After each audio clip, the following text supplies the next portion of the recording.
আলহামদুলিল্লাহ, আমাদের টঙ্গী 18তম বিশ্ব ইজতেমা শুরাই নিজামের সাথীরা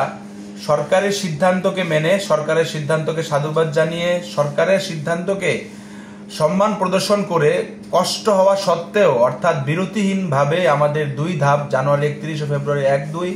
প্রথম ধাপ এবং 3-4-5 ফেব্রুয়ারি দ্বিতীয় ধাপ টঙ্গী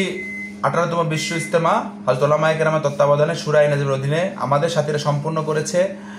এবং সরকারের সিদ্ধান্তকে যথেষ্ট আন্তরিকতার সাথে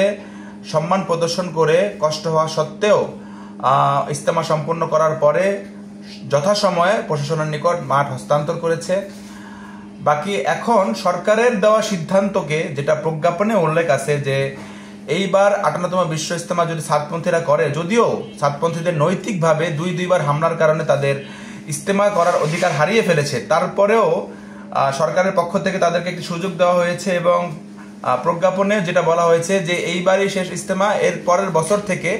সাতপন্থীরা এইবার ইজতেমা করলে পরবর্তী বছর থেকে সাতপন্থীরা টঙ্গী ইজতেমা মাঠে আর ইজতেমা করবে না। এই সিদ্ধান্তের সাথে একমত পোষণ করলে তো সাতপন্থীরা ইজতেমা করতে পারে। তো এটা তারা একমত পোষণ করেন কিনা এটা এখন আমরা সবাই দেখতে চাচ্ছি বা জাতি দেখতে চাচ্ছে। বাকি আমাদের পক্ষ থেকে, হযরত উলামায়ে কেরামের পক্ষ থেকে এখন দাবি যে তাদেরকে তারা যে হামলা করেছে, তাদের হামলার কারণে তারা নৈতিকভাবে তাদের ইজতেমা করার অধিকার হারিয়ে ফেলেছে, তাদেরকে ইজতেমা করা না দেওয়া হোক। তবে সাতপন্থীদের পক্ষ থেকে যে বিষয়টা আমরা কিছুদিন পূর্বেও শুনেছি, তারা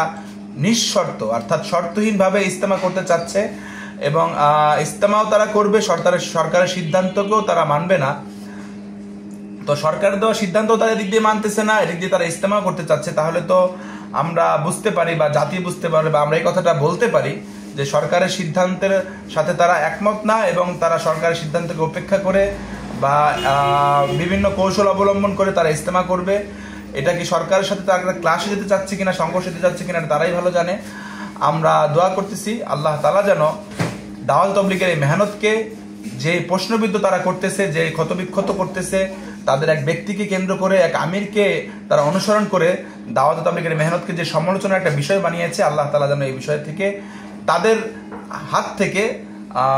এই মেহনতকে হেফাজত করুন।